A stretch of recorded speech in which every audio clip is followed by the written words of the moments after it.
এবং আপনারা মামাটি মানুষের যে কর্মী সেটা তো প্রমাণ দেখাইছেন দেবশালায় যে আইবিটিভি দেখে যা দেবশালার তৃণমূলের ক্ষমতা।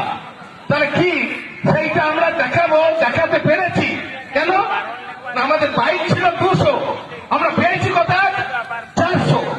অর্থাৎ দেবশালা খাবড়ে নাই, ঘুমড়ে নাই, একদম উৎফলতা ভাবে আছে। কেন?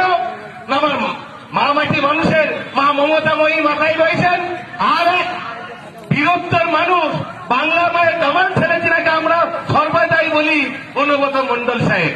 অর্থাৎ আমরা এই দেবশালা থেকেই আজই বিজেপিকে বোঝাবো যে আমরা একদম পিছিয়ে নই। আমাদের 200 বাইকের টার্গেট মানুষ স্বতঃস্ফূর্ত ভাবে চলে আসছে। কি জন্যে? না, এই মহামাটি মানুষের কর্মসূচির জন্য। আপনারা ধর্ম ইস্যু বলেন, হিন্দু মুসলিম বলেন, না, আমাদের মহামাটি মানুষ এই মমতা ব্যানার্জি মা মমতাময়ী হিন্দু মুসলমান করেন না। তাহলে কেন? আপনি দেখুন মহাজ্জেন ভাতা এবং ইমাম ভাতা দিতেন, সেইটা বারবার আপনারা বলতেন কি না মুসলিম তোষণ, একদম ভুলে যান। দিদি আবার কি করছেন?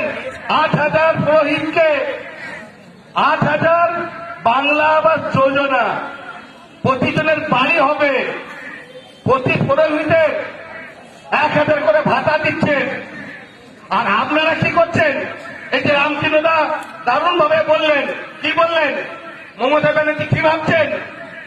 চাষি বলুন, আমার ওখানে আদিবাসী বলুন, হিন্দু বলুন, মুসলিম বলুন, সকলেরই ভাবনা ভাবছেন। আর আপনারা কি করছেন? শুধু নিজস্ব ভাবনা।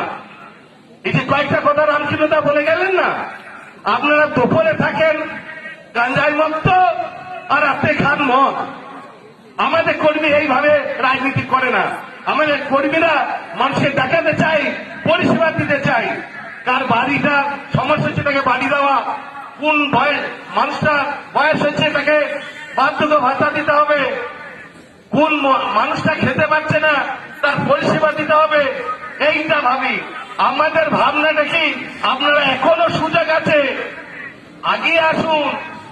এই যে অমিত শাহ বারবার বলছেন কি করবেন আমাদের দেশে, আর তার জন্য মমতা ব্যানার্জি রেডি আছে, শুনে রাখুন, এনআরসি করতে দিবেন না।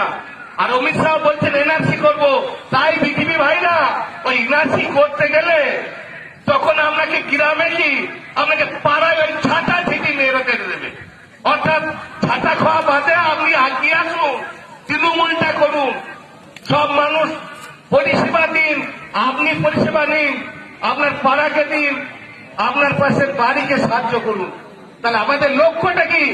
মানুষের কার্যকলাপ, মানুষকে ভালোতে রাখবো। তাই আমরা আজকে 200 জায়গায় 400 মানুষকে পাচ্ছি কেন? না, মমতাময়ী কর্মসূচির জন্য।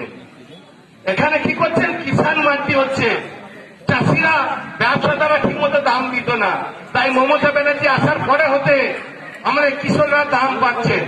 আর আপনারা কি করছেন?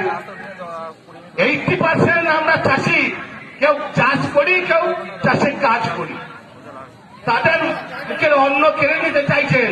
আপনি চাইছেন মুকেশ আম্বানিকে বড়লোক করব, আরো বড় বড় চীনাদের কমিশন পাবো, সেই মানুষকে তুলে ধরবো। না, এইটা রাজনীতি নয়, এটা মানুষ শোষণ করা। ব্রিটিশ আমলে যেমন চাবুক দিয়ে ডিম চাষ করা হতো, আপনারা চাইছেন সেই চাবুক দিয়ে আমার এই কর্মীদিকে চাষিদিকে আপনারা চাষ করাবেন, কখনোই পারবেন না।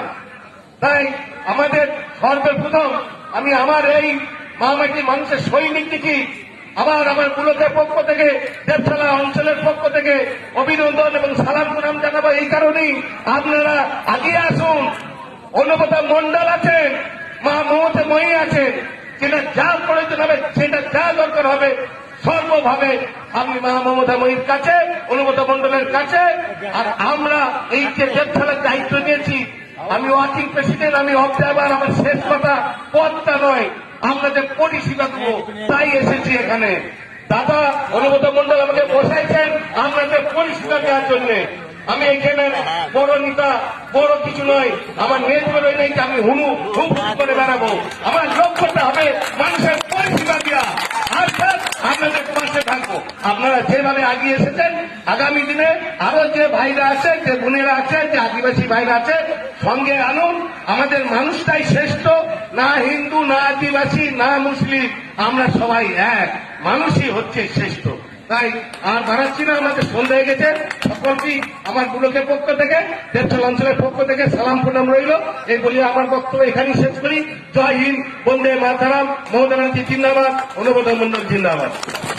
অসংখ্য ধন্যবাদ।